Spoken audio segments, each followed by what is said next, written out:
आज हम आपको बताने जा रहे हैं 10 स्टेप्स के अंदर कि कैसे जो है आपको एक्सपोर्ट करना है, इंपोर्ट करना है, एक्सपोर्ट इंपोर्ट में किन किन बातों का ख्याल रखना है और कैसे जो है आप एक्सपोर्ट इंपोर्ट कर कर जो है फॉरेन करेंसी के साथ साथ और बहुत सारे फायदे कमा सकते हैं। एक्सपोर्ट बिजनेस के स्टेप्स क्या होते हैं? देखिए, सबसे पहले आपको क्या करना है, आपको ना अपनी एक ऑर्गेनाइजेशन बना लेनी है। आप चाहे तो सोल प्रोप्राइटरशिप कंपनी बना सकते हैं, पार्टनरशिप में जा सकते हैं। एलएलपी एक अच्छा ऑप्शन है, प्राइवेट लिमिटेड है, पब्लिक लिमिटेड है। अपने हिसाब से देखिए कि आपको किस तरह की ऑर्गेनाइजेशन चाहिए। उसके बाद आपको अपना बैंक अकाउंट खोलना होगा, पैन नंबर जरूरी है आपके पास हो, जीएसटी कोड जो है वो जरूर लेना होगा और इसके अलावा सबसे जरूरी, जी हाँ, आईईसी इंपोर्टर एक्सपोर्टर कोड जो है, इसका नंबर लाइसेंस जो है आपके लिए लेना बहुत जरूरी है। तो ये कुछ ऐसी चीजें हैं जिनको आप बिल्कुल नजरअंदाज नहीं कर सकते हैं। मैं आपको अब ये बता देती हूं दूसरे टॉपिक के बारे में जिसमें हम बात करने वाले हैं कि आपको किस तरह का प्रोडक्ट जो है अपने लिए चुनना चाहिए। देखिए, प्रोडक्ट जो होता है वो किसी भी एक्सपोर्ट बिजनेस की ना बैकबोन होती है। जी हाँ, अगर आपका प्रोडक्ट अच्छा नहीं है तो फिर तो आपका बिजनेस नहीं चल पाएगा। तो इसलिए बहुत जरूरी है कि आप ना यूनिक प्रोडक्ट्स इंडिया में देखिए कौन कौन से हैं, उनको आप एक्सपोर्ट कर सकते हैं। डिमांड और सप्लाई का सारा खेल है। जी हाँ, जो भी बिजनेस करते हैं उसमें तो सब कुछ डिमांड और सप्लाई का ही काम होता है। भाई, अगर आपके प्रोडक्ट की डिमांड है तभी तो आप सप्लाई करेंगे ना। तो बस ये चेक जरूर कर लीजिएगा कोई भी प्रोडक्ट चुनने से पहले कि उसकी सप्लाई जो है करने से पहले ये देखिए कि कहीं उसकी डिमांड है या नहीं है, और वो भी ग्लोबल मार्केट में। आप ऐसे भी कर सकते हैं कि एक ऐसी कंट्री को चुन सकते हैं जिसमें जो है वो एक अच्छी डिमांड हो, स्टीडी डिमांड हो, और वहां पर जो है आप अपना प्रोडक्ट बेच सकते हैं। उसके अलावा ग्रोथ प्रोस्पेक्ट्स को देखिए, ट्रेड के रेगुलेशंस को देखिए, अपने कंपटीशन के बारे में जानिए। खैर, अब आगे बढ़ते हैं और बात करते हैं कि जब आप एक्सपोर्ट इंपोर्ट का बिजनेस करते हैं तो इसमें और क्या चीजें अहम होती है। देखिए, सबसे ज्यादा जरूरी चीज होती है कॉन्ट्रैक्ट्स और इनकोटर्म्स। देखिए, सबसे पहले हम कॉन्ट्रैक्ट्स की बात करते हैं। देखिए, कुछ ऐसे फैक्टर्स हैं जो कॉन्ट्रैक्ट बनाते हुए आपको ध्यान रखना चाहिए, जैसे कि पार्टीज का नाम जो है वो सही होना चाहिए, स्पेलिंग मिस्टेक बिल्कुल नहीं होनी चाहिए, एड्रेस जो है वो कहीं पे भी गलत नहीं होना चाहिए, डिस्क्रिप्शन जो है आपको प्रोडक्ट का पूरा देना है, एचएसएन कोड जो है वो देना है। एचएसएन कोड के बारे में मैं आगे आपको जरूर बताऊंगी। क्वालिटी जो है वो प्रोडक्ट की कैसी है, प्राइस पर यूनिट क्या है, उसकी क्वांटिटी क्या है, टोटल वैल्यू जो है वो शिपिंग का क्या है, आप किस करेंसी में पैसा देने जा रहे हैं, टैक्स कौन बेयर करेगा, चार्जेस कैसे बेयर करेंगे, पैकिंग जो है वो कैसी होगी, मार्किंग और लेबलिंग कैसी होगी, मोड ऑफ ट्रांसपोर्ट क्या होगा, डिलीवरी जो है वो आप कहां पर देंगे, या अगर आप एक इंपोर्टर है तो डिलीवरी कहां पे उठाने वाले हैं, उस जगह का नाम, टाइम क्या होगा, इंश्योरेंस कौन बेयर करेगा, उसकी इंस्पेक्शन कैसे होगी, उसका डॉक्यूमेंटेशन कैसे होगा, मोड ऑफ पेमेंट क्या रहेगा, क्रेडिट पीरियड। जी हाँ, क्रेडिट पीरियड यानी कि मान लीजिए कि प्रोडक्ट की मैं आपको भेजने के बाद जो है 20 दिन के बाद पेमेंट दूंगा, तो वो कितना पीरियड होगा, वारंटीज क्या होंगी, अगर मान लीजिए आपके पास कोई प्रोडक्ट आता है और वो खराब निकलता है तो उसकी वारंटी क्या रहेगी, रिस्क कैसे जो है वो पास होगा, अगर कोई रिस्क उससे जुड़ा हुआ है तो वो उसे कौन बेयर करेगा, उसकी अगर आपको एक्सपोर्ट इंपोर्ट का कोई लाइसेंस है वो लेना है, उससे जुड़े हुए वो सारी चीजें कौन करेगा। कुछ अगर ऐसी चीजें हो जाती हैं जो आपके बस में नहीं है, यानी कि फोर्स मेजर क्लॉजेस आ जाते हैं, तो वो कौन बेयर करने वाला है। अगर ऐसे में किसी का नुकसान होता है, कोई वॉर हो गई दूसरे देश में, या फ्लड आ गया, आग लग गई, सिविल वॉर हो गई, तो ऐसे में ये नुकसान किसका होगा, कौन बेयर करेगा, ये सारी चीजें जो है ना कॉन्ट्रैक्ट में आपको अच्छे से, बहुत अच्छे तरीके से मेंशन करनी होंगी। इसके अलावा डिस्प्यूट जो है, अगर कोई भी इससे जुड़ा हुआ, पूरे मामले से जुड़ा हुआ डिस्प्यूट होता है तो वो कहां पर सेटल होगा। जो ये सारी चीजें हैं ना, ज्यूरिडिक्शन एरिया, ये सारी चीजें आपके कॉन्ट्रैक्ट में जरूर लिखी होनी चाहिए। और आखिर में एक चीज बिल्कुल मत भूलिएगा, सिग्नेचर जो है वो दोनों पार्टीज के कॉन्ट्रैक्ट में होने चाहिए, नहीं तो ये कॉन्ट्रैक्ट नहीं माना जाएगा। ठीक है, खैर अब आगे बढ़ते हैं, बात कर लेते हैं इंकोटर्म्स की। जी हाँ, इंकोटर्म्स बड़ी जरूरी हैं आपके लिए जानना, क्योंकि ये इंटरनेशनल कमर्शियल टर्म्स हैं। अब अगर आपके कॉन्ट्रैक्ट में ना जब आप जाएंगे ना तो इन टर्म्स का इस्तेमाल जरूर होगा। ऐसे 11 टर्म्स हैं जिनके बारे में मैं आपको बताने जा रही हूं, और अगर आपने इनको नजरअंदाज कर दिया ना तो कहीं ना कहीं आपको खामियाजा उठाना पड़ सकता है। तो पहली इनको टर्म जो होती है वो होती है एक्स वर्क्स, यानी कि एक्स वेयर हाउस। देखिए, प्रोडक्ट बनाने तक जिम्मेदारी जो है वो सेलर की होती है, और रेडी फॉर डिलीवरी से, जैसे ही मतलब प्रोडक्ट जो है वो डिलीवरी के लिए रेडी हो गया, वहां से जो है बायर की जिम्मेदारी हो जाएगी। तो अगर आपके कॉन्ट्रैक्ट में इस टर्म का इस्तेमाल किया जा रहा है तो आप समझ जाइए कि प्रोडक्ट बनाने तक तो जिम्मेदारी केवल सेलर उठा रहा है, लेकिन जैसे जैसे ही प्रोडक्ट जो है डिलीवरी के लिए तैयार हो रहा है, वहां से जिम्मेदारी किसकी आ रही है? जी हाँ, बायर की आ रही है। दूसरी इंकोटर्म होती है एफएस, यानी कि फ्री अलोंगसाइड शिप। शिप पर लोड होने तक की सेलर की जिम्मेदारी है, उसके बाद जो है भाई बायर की जिम्मेदारी होगी। तो तीसरी टर्म जो होती है वो होती है एफसीए, यानी कि फ्री करियर। देखिए सेलर का ना, सेलर क्या करता है, एक करियर तक पहुंचाता है और बाद में वहां से लाने का खर्चा जो होता है वो किसका होता है? बायर का होता है। अब चौथी जो है एफओबी, यानी कि फ्री ऑन बोर्ड। बायर के चुने हुए पोर्ट तक डिलीवरी करते हैं और वहां से जो है रिस्क जो हो जाता है वो बायर का होता है। यानी कि सेलर क्या करेगा कि बायर ने एक पोर्ट बता दिया, वहां तक डिलीवर सामान कर देगा। अब उसके बाद से रिस्क जितना भी होगा वो किसका होगा? वो बायर का होगा। अब इसके बाद पांचवी टर्म जो आती है वो आती है सीएफआर, यानी कि कॉस्ट एंड फ्रीट। गुड वेसल्स पर ना लोड करने तक की रिस्पॉन्सिबिलिटी तो सेलर की है, उसके बाद सारी रिस्पॉन्सिबिलिटी किसकी हो जाएगी? बायर की हो जाएगी।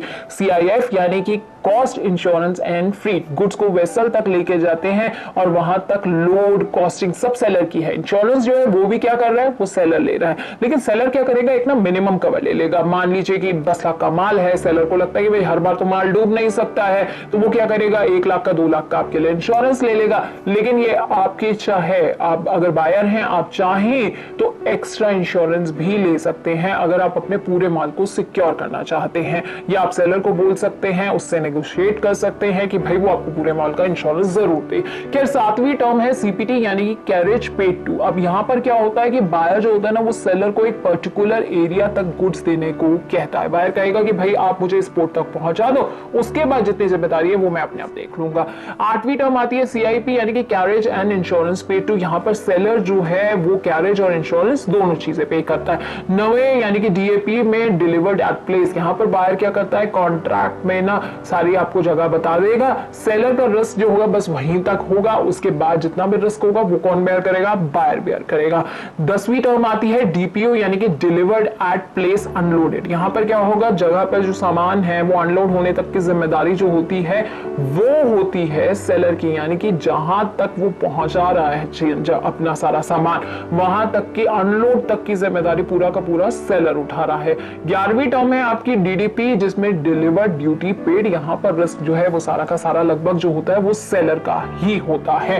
खैर अब आगे बढ़ते हैं, बात करते हैं पेमेंट गारंटी और प्रोसेस की। देखिए पेमेंट गारंटी और प्रोसेस ना बड़ा इंपॉर्टेंट पॉइंट है जानना, बड़ा इंपॉर्टेंट पॉइंट है समझना। अब आप समझेंगे कि ये क्यों मेरे लिए जानना जरूरी है। देखिए कई बार क्या होता है कि आपने तो अपना सामान भेज दिया, लेकिन मान लीजिए कि जो बायर है उसने पेमेंट पे डिफॉल्ट कर दिया, तो आपका तो नुकसान हो गया। तो ऐसे में पेमेंट गारंटी जो है वो आपको कौन देगा, ये आपके लिए जानना जरूरी है। और अगर आपको अपनी पेमेंट कलेक्ट करनी है तो उसकी प्रोसेस क्या होगी। देखिए हम जब कोई बिजनेस करते हैं ना, हम चाहते हैं कि हमें फायदा तो मिले ही मिले, लेकिन साथ में एक पीस ऑफ माइंड जो है वो भी रहे। देखिए क्योंकि हम क्या यहाँ पर कर रहे हैं, हम दूसरे देश में अपना सामान भेज रहे हैं या वहां से खरीद रहे हैं, और इसमें ना रिस्क बहुत ज्यादा इन्वॉल्व हो जाता है क्योंकि आप सामने वाली पार्टी को जानते नहीं है अच्छे से। तो ऐसे में क्या होता है कि कई बार जो होता है इस तरह के डिफॉल्ट हो जाते हैं पेमेंट्स के, या कई बार ये भी देखा गया है कि कोई पॉलिटिकल डिस्प्यूट हो गया। जैसे हाल में देखा गया था पीछे कुछ समय पहले कि इंडिया और चाइना के बीच में भी कुछ समय पहले जो है यही देखा गया था कि काफी ज्यादा जो है वो रिलेशनशिप खराब हो गए थे, और ऐसे में कई बायर सेलर्स ऐसे थे जो एक्सपोर्ट कर रहे हैं, इंपोर्ट कर रहे हैं, उनका नुकसान हो गया था। अब अगर किसी देश में जो है वॉर हो रही है तो क्या होगा, वहां पर अगर अचानक वॉर छिड़ जाती है तो ऐसे में किसी का भी नुकसान हो सकता है, आपका भी हो सकता है, सामने वाली पार्टी का भी हो सकता है। तो पेमेंट गारंटी यहाँ पर काम आती है। अब लेकिन सवाल ये उठता है कि आपकी पेमेंट की गारंटी कौन लेगा, आप बायर पर ट्रस्ट कैसे कर सकते हैं कि भाई वो पेमेंट करेगा या नहीं करेगा। तो हम आपको कुछ ऐसी संस्थाओं के बारे में बताने जा रहे हैं जो यहाँ पर आपकी पूरी मदद करती है। जी हाँ, ECGC, export credit guarantee corporation of India limited. वो क्या करती है, एक्सपोर्ट प्रमोशन करती है, एक्सपोर्टर्स को क्रेडिट इंश्योरेंस देती है, स्मूथ फंक्शन में जो है ना हेल्प करती है, insurance cover against credit risk देती है, क्रेडिट रेटिंग देती है, रिस्क से डील करने में काफी ज्यादा जो है वो आपकी मदद करती है। अब आप सोचेंगे कि ECGC आखिरकार जो है वो मेरे को और क्या क्या बेनिफिट्स जो है वो प्रोवाइड कर रही है। तो देखिए ये आपको ECIE का फायदा देगी, export credit insurance for exporters. यहां पर क्या होगा कि शॉर्ट टर्म टर्नओवर बेस जो है वो पूरा आपको कवरेज मिल जाएगी, साथ ही साथ शॉर्ट टर्म एक्सपोजर बेस भी मिल जाएगी, या अगर आप मीडियम लॉन्ग टर्म का फायदा उठाना चाहते हैं तो वो भी अवेलेबल है। इसके अलावा दूसरा फायदा आपको मिलता है ECIB का, यानी कि export credit insurance for banks का। यहाँ पर भी आपको ना शॉर्ट टर्म प्री शिपमेंट पे बेनिफिट मिल रहा है, साथ ही साथ शॉर्ट टर्म पोस्ट शिपमेंट का भी जो है वो कवर मिल सकता है, कवर जो आपको अगेंस्ट बैंक गारंटी भी मिल सकता है। तो देखिए यहाँ पर आपके पेमेंट की जितनी भी गारंटी वगैरह होंगी ना, ये सारी जो संस्थाएं हैं आपको उठाने में मदद करती हैं, जिससे कि आपका नुकसान ना हो। क्योंकि अब आप बिजनेस करने जा रहे हैं और मान लीजिए आपका पहला बिजनेस है, अगर आपका कोई बायर जो है वो पेमेंट डिफॉल्ट कर जाता है तो आपका नुकसान हो सकता है। तो इसीलिए ये सारी संस्थाएं जो है वो आपके लिए मदद के लिए जो है वो बनाई गई हैं, और इसलिए इनके बारे में जानना आपके लिए बहुत जरूरी हो जाता है। खैर, हम अपने अगले टॉपिक की तरफ बढ़ते हैं और बात करते हैं सैंपल सेंडिंग की। देखिए सैंपल क्या होता है। अब कोई भी प्रोडक्ट जो है अगर आप किसी से खरीदने जा रहे हैं, मान लीजिए कि आपको कोई कपड़ा खरीदना है, ठीक है, और आपने सोचा कि मैं इस कंपनी से जो है वो 10 लाख पीसेस खरीदना चाहते हो, तो क्या आप जाकर तुरंत उससे 10 लाख पीस खरीद लेंगे? नहीं ना, आप सबसे पहले उससे एक सैंपल लेंगे। अब देखिए भारत में अगर आपको ये सैंपल लेना है या अपने राज्य में अपने शहर में किसी से सैंपल लेना है तो ये बड़ा आसान काम है, लेकिन यही सैंपल जो है आपको किसी बाहर के देश से मंगाना है या भेजना है, तो इसमें कई तरह की प्रक्रियाएं जो है वो इन्वॉल्व हो जाती है। सैंपल से पहले बस आपको कुछ चीजों का ध्यान रखना होगा। पहले आपको ये जरूर चेक करना होगा कि आपका बायर जो वाकई जेन्युइन है या नहीं है। या पता लगे कि आपसे 8-10 पीसेस के सैंपल मंगा लिए और उसके बाद जो है वो लेके बैठ गया और आपका नुकसान हो गया वहां पर। अच्छा, बायर कुछ जेन्युइन अगर है या नहीं है ये कैसे चेक करेंगे? पहले जरा चेक कर लीजिए उसका IEC कोड है या नहीं है। उसके बाद जो है जब आप उस सैंपल भेज रहे हैं तो ये जरूर ध्यान रखिएगा कि उसे ना अच्छी क्वालिटी का, अच्छी पैकिंग का सैंपल भेजिएगा, क्वांटिटी का ध्यान रखिएगा।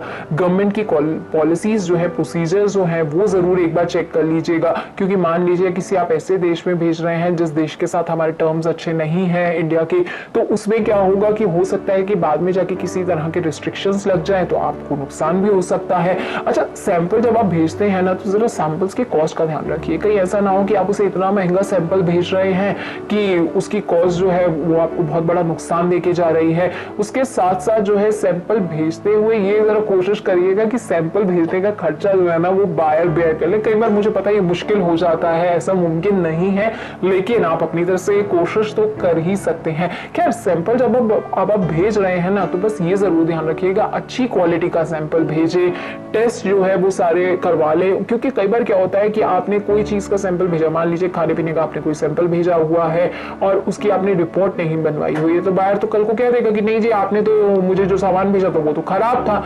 लेकिन जब आप उसे एक टेस्ट करवा लेंगे, अपने यहाँ पर लैब्स में चेक करा लेंगे, उसकी एक रिपोर्ट जनरेट करवा लेंगे, तो आप बायर को सीधा कह सकते हैं कि भाई देखिए मेरे यहाँ तक तो सैंपल बिल्कुल ठीक था, ये कहीं से भी खराब नहीं था, ये रिपोर्ट मेरे पास मौजूद है। तो ऐसे में क्या होगा कि बायर आपसे ना झूठ नहीं बोल पाएगा। तो इस वीडियो में 5 पॉइंट्स में मैं अब तक आपको बता चुकी हूँ कि एक्सपोर्ट इंपोर्ट क्या होता है, एक्सपोर्ट का प्रोसीजर क्या है, रजिस्ट्रेशन की प्रक्रिया क्या होती है, कैसे आप अपने लिए एक सही प्रोडक्ट चुन सकते हैं। लेकिन 5 अहम पॉइंट्स जो हैं वो अभी भी बचे हुए हैं।